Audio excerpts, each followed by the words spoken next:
Mobile और मोनू थोड़ा side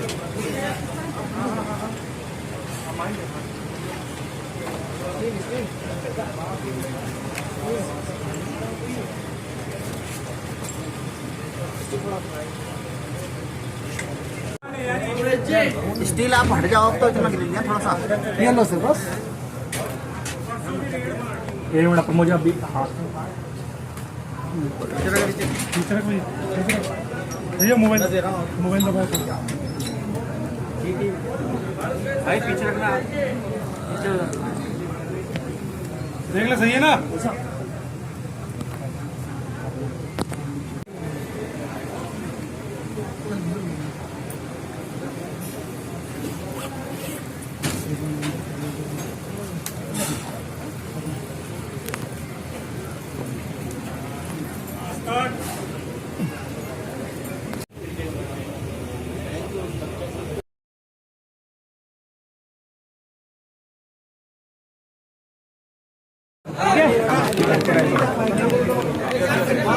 भाई करवा ले कपिल जी लोगों तो नीचे भाई ठीक है थोड़ा आगे जाना तो लोगों माइक ऊपर 28 तारीख को कन्हैयालाल जी की जिस तरह से नृशंस हत्या कारित की गई, उदयपुर और राजस्थान ही नहीं पूरा देश इसको सर लोगों ऊपर लेकिन इस घटना के बाद में देश भर के लोग ये प्रश्न करना चाहते हैं कि सोशल मीडिया पर हुई पोस्ट को रीशेयर करना और वो भी अनजाने में किसके द्वारा किया जाना चाहिए जब तक सुनिश्चित न हो। तब जिले की पुलिस, राजस्थान की पुलिस द्वारा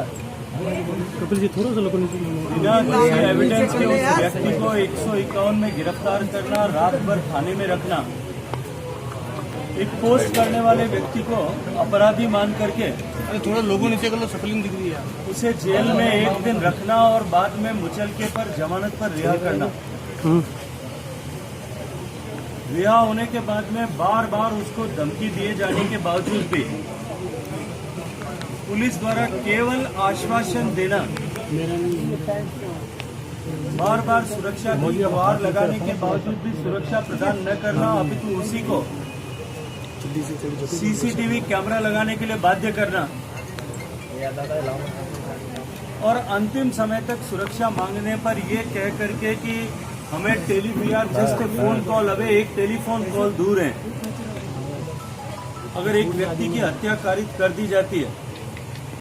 खबर जी माइक ऑडियो क्या जिला प्रशासन या पुलिस प्रशासन जिन्होंने सुरक्षा का भरोसा दिलाया था वो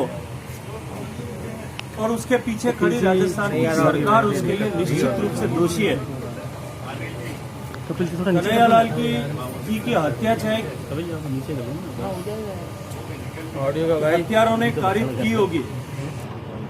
लेकिन राज्य सरकार और राजस्थान की पुलिस भी पुलिस के अधिकारी भी निश्चित रूप से इस दोष से, इस पाप से मुक्त नहीं हो सकते। एनआईए ने इसकी जांच करना प्रारंभ किया है। टेक्निकली कल से एनआईए को कस्टडी मिला है। इन सब की इन हत्यारों के जो मानसिकता है, मोटरसाइकिल के नंबर से लेकर के उनके पाकिस्तान यात्रा के जो सूत्र मिले हैं, ये स्पष्ट दिखाई देता है कि केवल एक व्यक्ति का ऐसी की प्रतिक्रिया स्वरूप किया गया घटना नहीं है, ये सोची समझी साजिश के तहत हुई है। और पिछले दिनों जिस तरह से राजस्थान में करौली से के बाद में भीलवाड़ा, भीलवाड़ा के बाद में भीलवाड़ा, उसके बाद में जोधपुर, इन सब घटनाओं को यदि कनेक्ट करके देखा जाए, बार बार हमने ये कहा था कि ये जो मानसिकता राजस्थान में पनप रही है, इसके पीछे कौन लोग हैं, कौन इनको पल्लवित पोषित कर रहा है, कौन इस तरह की मानसिकता को खाद और पानी दे रहा है,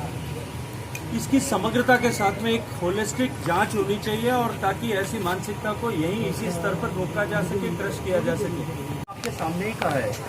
कि जब हम लोगों ने दबाव बनाया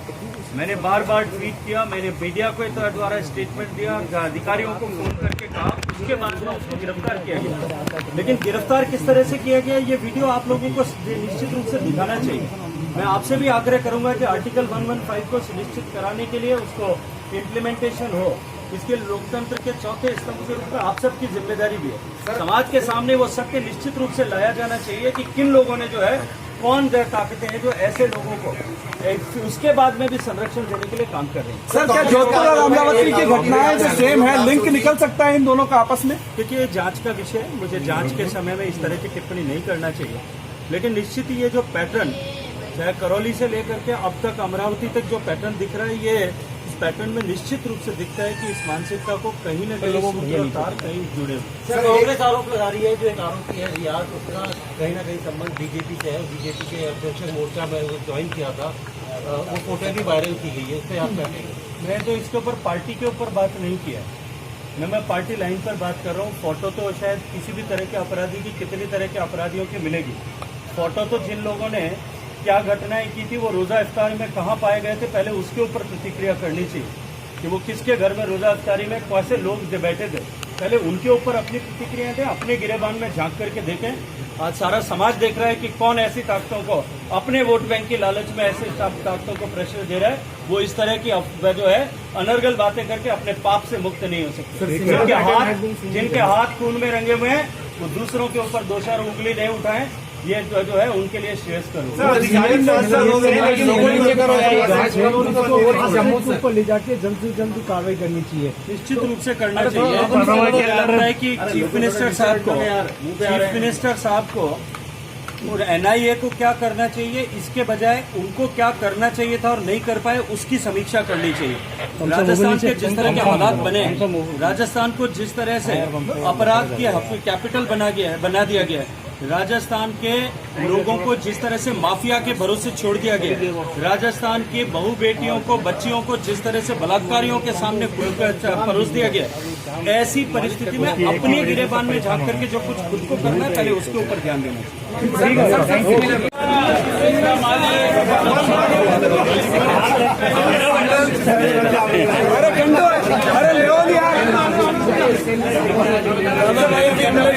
लेके बगे